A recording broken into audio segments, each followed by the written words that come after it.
சொன்னாருங்க, சொல்லல. ஆனா புறப்பட்டு போங்கள் என்று சொல்லுங்கிறார். இவன் போய் என்ன சொல்ல போறான்னு இவனுக்கே தெரியல.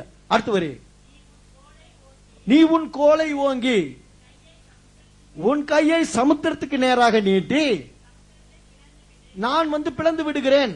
அப்படி எழுதியிருக்க. நல்லா பாருங்களேன், வேதம் உங்க பைபிள மாத்தி எழுதியிருக்கு போகுது. தேவன் எகிப்து ஜனங்களை, எகிப்து பார்வோன் அரசன் மத்தியில ஒரு தனி மனிதன் மோசே வழி நடத்தி வந்துட்டு இருக்கிறான். அவர் சொல்றாரு, என்னன்னு சொல்றாரு, செங்கடலை பார்த்து உன் கையில் உள்ள கோலை நீட்டுங்கிறாரு. இதுவரைக்கும் மோசே மறந்து போன ஒரு விஷயம், அவனுக்கு நினைவுக்கு வராத ஒரு விஷயம் இந்த கோல். காரணம் என்னன்னு கேட்டீங்கன்னா, பார்வோனுடைய அரசன் அரண்மனையில நடந்த அற்புதம் எதன் மூலம் நடந்ததுங்க?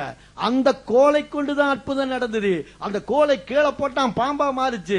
வாழை பிடிச்சான், அது என்னாச்சு? மீண்டும் தடியா மாறிச்சு. ஆற்றுல கொண்டு போய் போடும்பொழுது அந்த ஆறு ரத்த வெள்ளமா மாறிச்சு. தேசத்து பக்கம் நீட்டும் போது தவளைகள் பெருகுச்சு.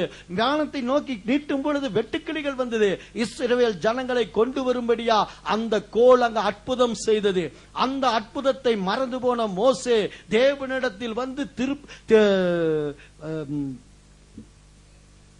திறப்பின் வாசலில் நின்று ஜெபிக்கிறான். என்னன்னு ஜெபிக்கிறான்? ஆண்டவரே, இந்த ஜனங்களை நடத்தும்படியா ஏன் நீங்க கொண்டு வந்துட்டு எங்களை சிக்க வச்சுட்டீங்க ஆண்டவரே, வேதனையோடு துன்பைக்கிறோம். இன்னைக்கு நம்ம எத்தனை பேர் அப்படி ஜெபித்துக் கொண்டு இருக்கிறோம்? நம்முடைய வேதனையின் மத்தியில, நம்முடைய துக்கத்தின் மத்தியில நம்ம முழங்கால் படிக்கிட்டு கொண்டு கைகளை உயர்த்தி, ஆண்டவரே, என் பிள்ளைக்கு ஒரு திருமண காரியம் காத்துக்கிட்டு இருக்கிற ஐயா, இதை விடுதலையாக்க என்னால முடியல ஐயா, நீங்க என்ன பண்ணிட்டு இருக்கீங்க ஐயா? தூங்கிட்டு இருக்கீங்களா? கடவுளுக்கு கண் இல்லையா? காது இல்லையா? அவருக்கு இல்ல, எல்லா ஆர்கன்ஸையும் புடிங்க எடுத்துருவோம். நம்ம பேசி பேசியே காதை புடுங்கிறது, காரணம் புடுங்கிறது, வாயை புடுங்கிறது. ஏன்னா அவர் எங்கேயோ நம்ம பக்கத்துல வந்துட்டு எல்லாத்தையும் கையில நமக்காக ஒளிச்சு வச்சுட்டு இருக்கிற மாதிரி. கர்த்தர் ஒரு நாளும் உங்களிடத்திலே மறைவாய் வைத்த காரியம் ஒன்றுமில்லை. அவர் மோசே இடத்துல சொன்ன காரியம் என்ன? உன் கையில் உள்ள கோலை நீட்டி. சொல்லுங்க பார்க்கலாம், கையில் உள்ள கோலை நீட்டி. இன்றைக்கு கர்த்தர் உங்கள் கையில ஒரு கோலை கொடுத்திருக்கிறார். இந்தாங்க, இதுதான் கோல். எல்லாம் கைகளை வைத்துங்க, எல்லாம் கோல்களை. இந்த கோளுடைய அற்புதம் என்னன்னு தெரியல. இன்றைக்கும் ஜனங்களே, உங்களுக்கும் எனக்கும் இத்தனை நாட்கள் இந்த கோளுடைய அற்புதம் தெரியல.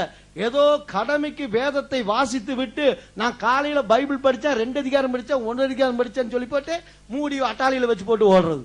ஒரு சகோதரி சொன்னாங்க, எங்கிட்ட தலைவலியெல்லாம் போயிருமா, புள்ள ராத்திரி எல்லாம் பல்லு கடிச்சிட்டு இருந்தாலாமா, உடனே தலகாணி கடியில வச்சாங்களாமா, நல்லா போச்சா. நான் கேட்டேன், டாக்டர் கிட்ட போறீங்களே, மருந்து வாங்கினீங்களா, தலகாணி கடியில வச்சா நல்லா போயிருமான்னு கேட்டேன். அதை என்ன பண்ணணுங்க? வாங்கிட்டு வந்து மாத்திரைய வாயில போட்டாதான் வேலை செய்யும். அதேதான் வேத வசனமும். உங்கள் இருதய பலகையில எழுதி கொள்ளாம அதை ஒரு புஸ்தகமாட்ட வச்சு மருந்தாட்ட வச்சு பயன்படுத்தாதீங்க. அதனால 10 பைசாக்கு பிரயோஜனம் இல்ல. கர்த்தர் வேதத்தை கொண்டு பேசுகிற காரியங்கள். ஹல்லேலூயா, ஹல்லேலூயா. இன்னைக்கு ஒண்ணு இல்ல பாருங்க, எங்க ஊழியத்துல ஒரு ஹிந்து சகோதரிய நாங்க வேதத்துக்குள்ள கூட்டிட்டு வந்தோம். அவர்களுக்கு நாங்க வேற எந்த காரியத்தையும் போதிக்கவே இல்லை, வேற எந்த காரியத்தையும் போதிக்கவில்லை.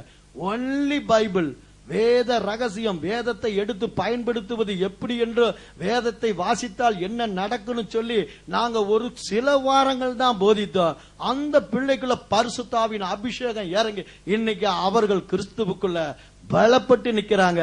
அவங்க பாருங்களேன், அதுக்கு சகோதரி நம்ம சித்ரா அவர்களை உதாரணமா காட்டணும்.